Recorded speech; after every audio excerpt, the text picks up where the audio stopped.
कभी कभी दो एक जैसे दिखने वाले या सुनने वाले शब्द आपको इतना कंफ्यूज कर जाते हैं कि एग्जाम में यही समझ में नहीं आता कि कौन सा वाला वर्ड यूज होगा।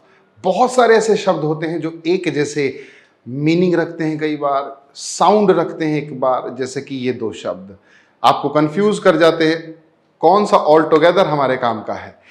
तो आइए जानते हैं। नमस्कार दोस्तों, मैं अरुण गौतम, आपका अपना इंग्लिश एक्सपर्ट। आज की इस वीडियो में हम लोग जानेंगे इन्हीं दो शब्दों के बीच का डिफरेंस कि क्या कुछ डिफरेंस है, क्या कुछ इनके यूज में हम लोग कंफ्यूज हो जाते हैं। तो इस वीडियो के जरिए इन दोनों शब्दों के बीच का डिफरेंस आज खत्म करते हैं हम लोग।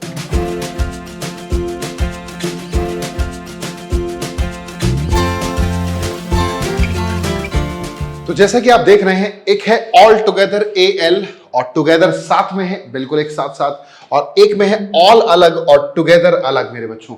तो दोनों में स्पेलिंग वाइज भी थोड़ा सा डिफरेंस है। ये एक ही शब्द है और ये दो शब्दों से मिलकर बना है। भले ही साउंड एक जैसी क्यों ना हो, बट डिफरेंस जरूर है। देखते हैं। तो सबसे पहले मैंने बात की adverb which means completely, Holi या फिर टोटली। ये जो ऑल टुगेदर है ना, ये अपने आप में क्या काम करता है, एक एडवर्ब के तौर पर सेंटेंस में फंक्शन किया करता है, जिसका कि मतलब होता है पूरी तरह से, कंप्लीटली, होली या फिर टोटली। कहने का मतलब है सभी को एक साथ कवर करते हुए, है ना, जितना भी चीज है सबको कंप्लीटली जब दिखाना हो तो हम लोग किस वर्ड का यूज करेंगे, इस ऑल टुगेदर का। इसका मतलब होता है एक एडवर्ब है।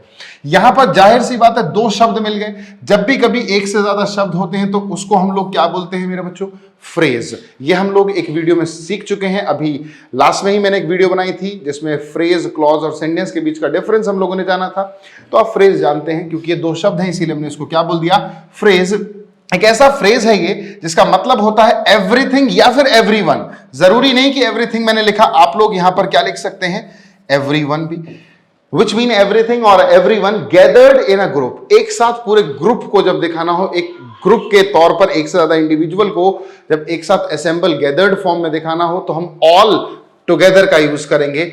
और ये ऑल टुगेदर एक एडवर्ब है जिसका मतलब होता है कंप्लीटली, पूरी तरह से। आई होप ये डिफरेंस थोड़ा सा क्लियर हुआ होगा। कुछ एग्जाम्पल्स और ले लेते हैं, पूरी तरह से डिफरेंस समझ में आ जाएगा।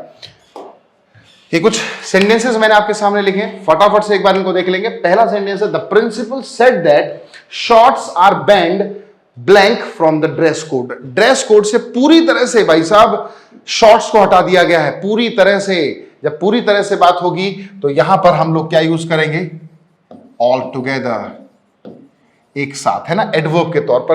कहने का मतलब है shorts are banned completely, totally, हटा दिया पूरी तरह से। नेक्स्ट आता है, his cars are blank different than mine. पहली चीज भाई साहब याद रखना, डिफरेंट के साथ देन का यूज नहीं किया जाता, फिक्स प्रीपोजिशन आती है, दैट इज फ्रॉम। ये मैंने एडिशनल आपको बता दिया। अब देखो, उसकी जो गाड़ियां हैं मेरी गाड़ियों से पूरी तरह से डिफरेंट हैं। हो सकता है मेरी गाड़ियां छोटी छोटी हो और उस भाई साहब की एकदम लग्जरी, खतरनाक। हो सकता है एक व्यक्ति के पास वैगनआर हो, स्विफ्ट हो, जैसे मेरे पास, है ना, और उस व्यक्ति के पास हो BMW, रेंज रोवर। तो पूरी तरह से डिफरेंट है ना, पूरी तरह से कंप्लीटली डिफरेंट है। अगेन यहां पर भी क्या आएगा, वही सेम वर्ड एडवर्ब के तौर पर, ऑल टुगेदर डिफरेंट। अगले को देख लेते हैं, the boys were blank at the game. अब जो गेम में है, जो बच्चे हैं वो लगभग एक साथ थे, एक ग्रुप में थे, गैदर्ड थे इन अ ग्रुप। तो हम लोग यहां पर क्या करेंगे, दे वर ऑल टुगेदर, सारे के सारे एक साथ थे। तो यहां पर थोड़ा सा हमें इन वर्ड्स को अलग तरह से यूज करना होगा फ्रेज फॉर्म में। तो the boys were all together at the game, एक साथ थे सारे के सारे। प्लेस योर बुक्स, प्लेस का मतलब रखने की बात की गई है, blank so we do not forget them in the morning.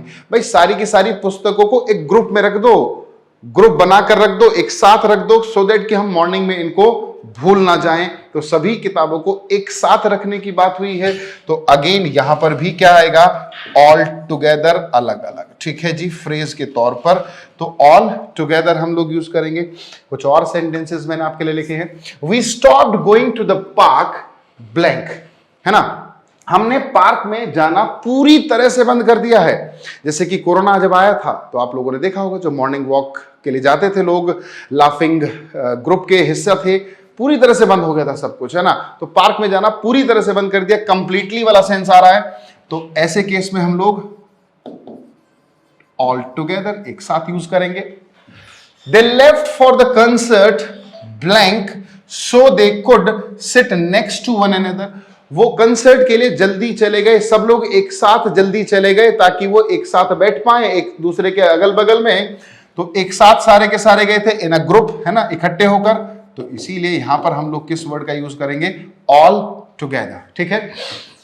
The repair is going to cost blank more than I can afford.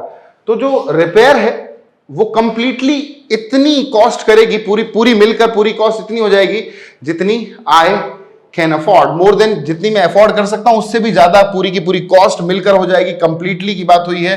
तो यहां पर हम लोग एक साथ ही इस वर्ड का यूज करेंगे ऑल टुगेदर। आई होप समझ में आ गया होगा। The girls were happy when the teacher put them blank a group.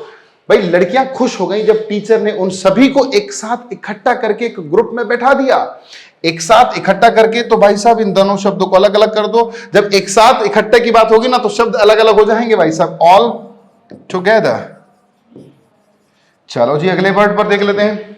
Blank I would say it was a good day, है ना। भाई ये दिन अच्छा था, तो पूरी तरह से मैं कह सकता हूं, पूरी तरह से मैं कह सकता हूं कि दिन अच्छा था।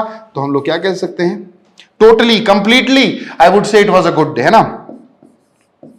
तो एक साथ आएगा भाई। आई होप इन वर्ड्स के बीच का जो डिफरेंस है मेरे बच्चों आपको बहुत अच्छे से समझ में आया होगा। तो इसी तरह की वीडियोस के लिए आप जल्दी से इस चैनल को सब्सक्राइब कर सकते हैं। अगर आपने सब्सक्राइब नहीं किया तो शेयर भी कर सकते हैं। बिल्कुल, अगर आपको वीडियोस अच्छी लग रही हैं तो मेरे बच्चे फिर आप शेयर करें, लाइक करें, कमेंट करें। अगर आपको अच्छा लग रहा है इस तरह का कंटेंट तो मेरे बच्चे फिर मुझे भी मोटिवेशन मिलेगा और सारी वीडियोस लाने के लिए। तो बने रहेंगे इस चैनल के साथ। तब तक के लिए, नेक्स्ट वीडियो तक के लिए आप सभी से good bye, take care and love you all.